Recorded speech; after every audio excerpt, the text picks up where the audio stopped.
That means that's something that you need to address between now and Friday and get a really good handle on, because there are lots of what's on sites.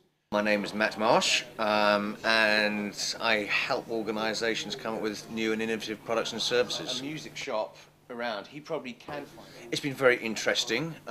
It's always interesting to get a mix of people from different backgrounds. We've got a mix of interaction designers and journalists here.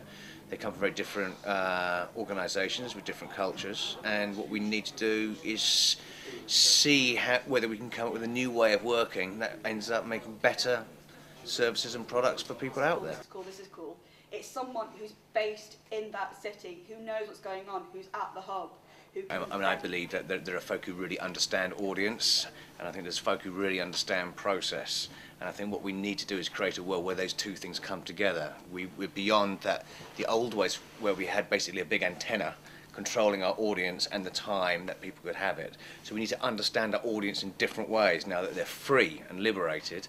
At the same time, we've got process, and there are processes that seem to work very, very well for traditional media, but we need new and better ones, which are about figuring out what works early enough and moving from what we could make to what we should make. And the business models force us to kind of work in a slightly different way in order to make sure that we're mitigating risk as we make things. We've got to get beyond the standard ABC category marketing kind of stuff and into people's lives. I think there's also, we need to move out of this sort of beauty show approach to kind of finding new things, where basically you run a whole bunch of people and I'll have you and the rest of you can go away.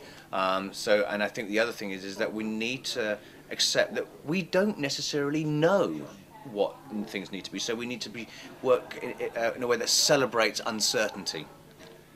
So not having done it before is probably a good thing, because you're going to come up with something a little more interesting rather than cookie cutter approaches to making products, which I think everybody, audience and people making it, are absolutely sick of.